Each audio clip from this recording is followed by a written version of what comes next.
The media, you tend not to get that impression. Are there conversations about relevance? There will be everywhere. We've been very lucky. My mother was the Queen for a very long time. And although you kind of know that this... About it very much when Princess Anne stepped forward with a sealed message from Queen Elizabeth, no one could have predicted what would follow. But the moment she opened it, everything changed. We don't know yet, there was an order to the years, because my mother didn't change very much. Inside was a handwritten letter that the late Queen had hidden away, meant only for the moment she knew would one day come. The subject was Princess Catherine, and the content was so explosive, so deeply personal, that it reportedly sent shockwaves through Buckingham Palace. Even King Charles was left visibly shaken. But I think for my brother, this is something he's been waiting for, and he's probably spent more time thinking about it. This wasn't just a touching farewell or a royal blessing, this was a warning, a revelation, and possibly a final command. So what did Queen Elizabeth really think of Princess Catherine's role in the future of the monarchy?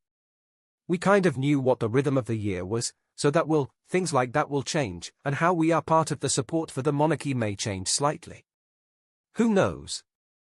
Why was this message buried for so long, and now that it's out, what does it mean for the royal family as we know it? Stay with us, because once you hear what was written, you'll understand why the palace may never be the same again. The royal family's year of trials, cancer, uncertainty, and a nation holding its breath. You probably already know that the past year has been extremely difficult for the British royal family. In early 2024, King Charles received a devastating diagnosis, cancer. After weeks of swirling rumours and mounting public concern about his health, Buckingham Palace finally confirmed the news. Although the palace did not release detailed information about the type or stage of the cancer, it became clear very quickly that the diagnosis was serious. The king had to scale back many of his public appearances and prioritize his treatment, marking a major shift in the rhythm of royal life. The royal family's challenges didn't stop there. A few months later, Catherine, Princess of Wales, shared that she too had been diagnosed with cancer. She made the emotional announcement through a carefully prepared video message, revealing that she was undergoing preventive chemotherapy. I wanted to take this opportunity to say thank you personally for all the wonderful messages of support and for your understanding whilst I've been recovering from surgery. Catherine's diagnosis struck a deep emotional chord, not just in Britain but across the world. She is seen as the future of the monarchy, and her health introduced a level of vulnerability to the royal family that hadn't been seen in generations. As both the King and the Princess of Wales stepped back from the spotlight, the royal family's public presence grew noticeably thinner. By December 2024, King Charles addressed the nation in his annual Christmas speech, a moment that carried even deeper significance this time around.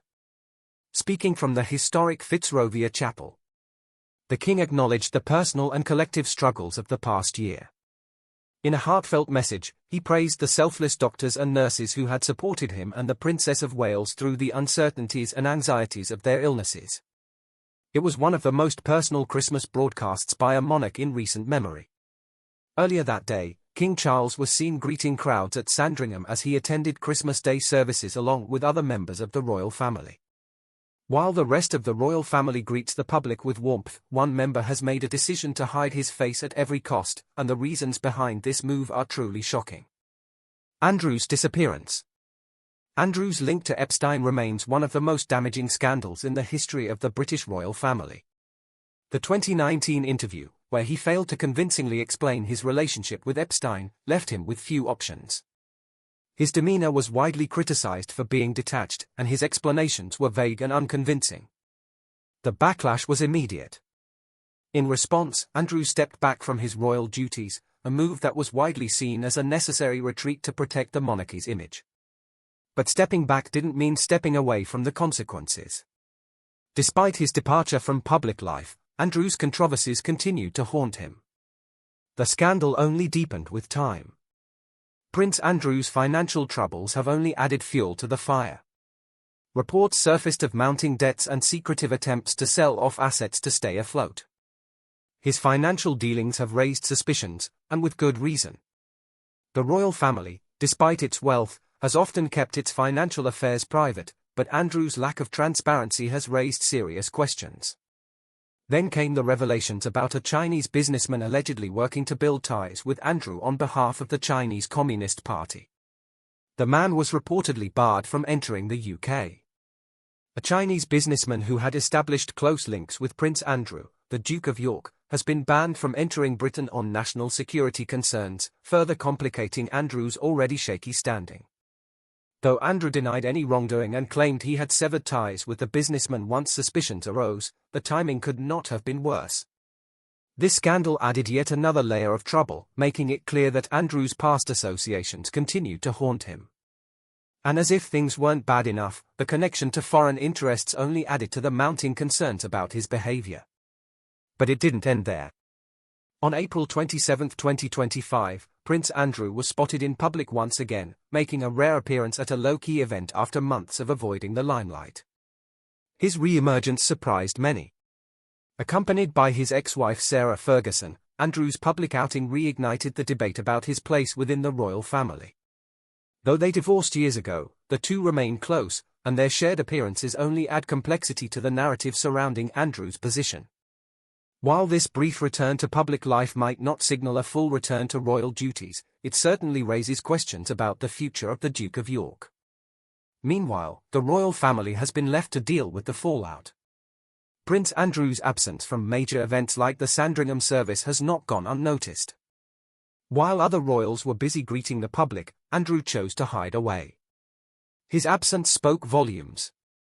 The family, already grappling with the challenge of modernizing the monarchy, couldn't afford to have Andrew's scandals detracting from their efforts.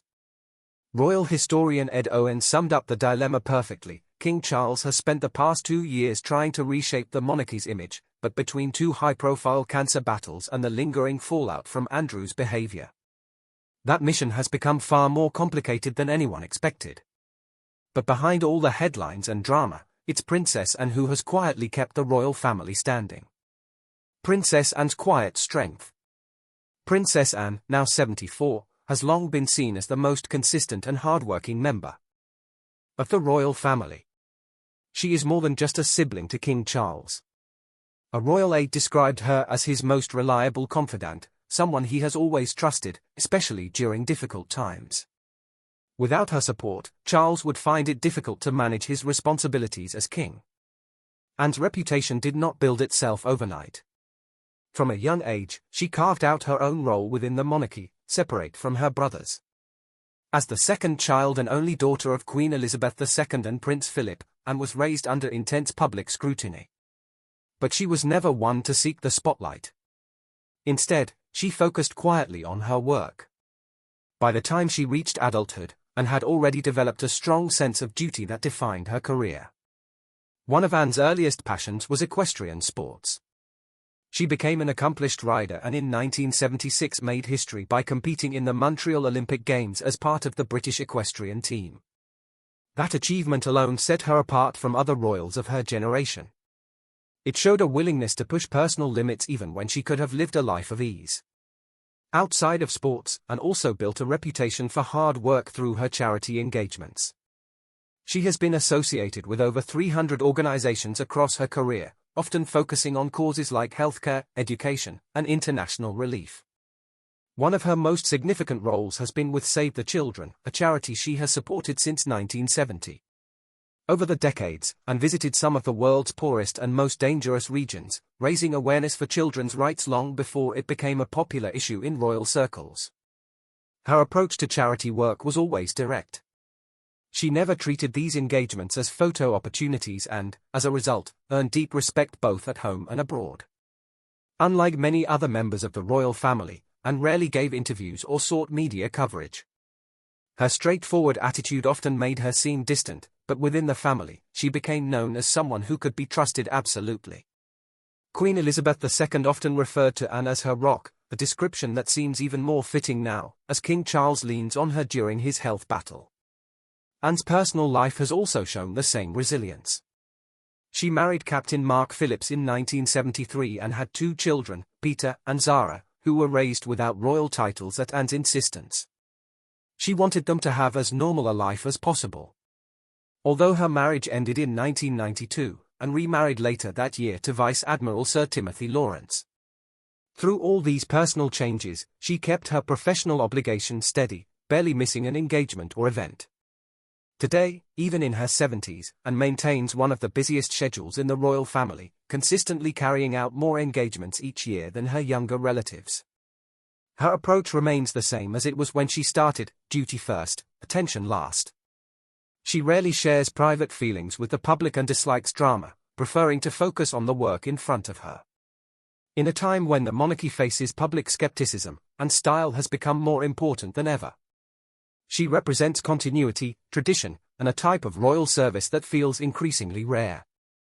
As time passed, and became even closer to her brother. In fact, Charles himself has opened up about just how much her support means to him. It is no surprise then that her bond with King Charles has grown even stronger during the past year. After Charles was diagnosed with cancer in early 2024, the royal family's sense of stability was shaken. Charles, already facing the heavy responsibilities of his role, found himself leaning more on the people he could trust without hesitation. Anne was at the top of that list.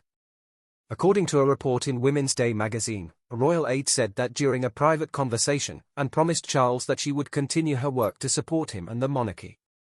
That conversation left Charles in tears, overwhelmed by her loyalty. The aide explained that Charles was grateful for her support but also worried. He did not want Anne to feel trapped into working because of his illness. He can't bear the thought of his sister sacrificing her own plans for his sake. Yet at the same time, he found deep comfort in knowing she would be there beside him. In private, he is simply overjoyed that she'll be there with him until the end. Despite the emotion of that conversation, Anne stayed true to her character, reportedly telling her brother, "Dry your tears, buck up, and get on with the job." Throughout 2024, Charles has tried to maintain a steady public presence. During an event in Walthampton in December, when a member of the public asked him how he was feeling, Charles answered bluntly, "I'm still alive." It was a rare moment of dry humor that hinted at the private strength he continues to show. However, his treatment is ongoing. Sky News reported that Charles's cancer therapy will extend into 2025. While palace officials have described his condition as stable and moving in a positive direction, they confirmed that his treatment would continue for the foreseeable future. Despite this, Charles has insisted on keeping a full schedule of public engagements, including appearances during the festive season. Palace insiders have said there is a strong sense of optimism about the king's health, but they also acknowledge that this optimism is closely tied to the strong network of personal support surrounding him, which is a network anchored firmly by Princess Anne. And while King Charles III was still finding his footing, one unexpected revelation managed to leave even the monarch himself without words: a message from Queen Elizabeth. During a private family gathering at Buckingham Palace, that is exactly what happened. In a moment few could have predicted, Princess Anne quietly revealed a hidden message left by the late Queen Elizabeth II. Before her passing, Queen Elizabeth had spent time observing Catherine closely. Elizabeth, known for her careful judgment, understood the importance of strong, stable figures in the monarchy's future. Over the years, she saw Catherine evolve from a new royal bride into a figure of quiet strength, grace, and dedication. While much public attention stayed focused on the immediate line of succession, Elizabeth privately considered Catherine's role as critical to the future of the royal family. This private belief, held closely during Queen Elizabeth's later years, was finally shared when Princess Anne brought it to. This sweeping narrative of Princess Anne and Princess Catherine paints a powerful picture of two women who have become the quiet anchors of a monarchy in flux. Princess Anne, with her tireless devotion to duty and near-Spartan discipline, has become the unshakable backbone of royal service, unmoved by scandal, unswayed by attention. Meanwhile, Princess Catherine, navigating her own personal trials and relentless public scrutiny, has emerged as a symbol of modern grace and maternal resilience, embodying a kind of emotional intelligence the monarchy will increasingly depend on. Together, their contrasting yet complementary styles, Anne's blunt stoicism and Catherine's composed empathy, offer the royal family something no scandal or media storm can destroy: continuity rooted in character. In a time when headlines often fixate on royal rifts, betrayals, and whispered feuds, it's these two women, one a battle-tested veteran, the other a quietly transformative figure, who are preserving the monarchy not through power, but through presence. Their bond, as highlighted in this account, isn't performative or strategic. It's built on shared understanding of service over self, and loyalty over limelight. Amid King Charles's health struggles and the volatility of public opinion, Princess Anne and Princess Catherine represent something the public is desperate for: stability without spectacle. And perhaps that's the monarchy's best chance for survival. Share your thoughts down in comments and do subscribe our channel.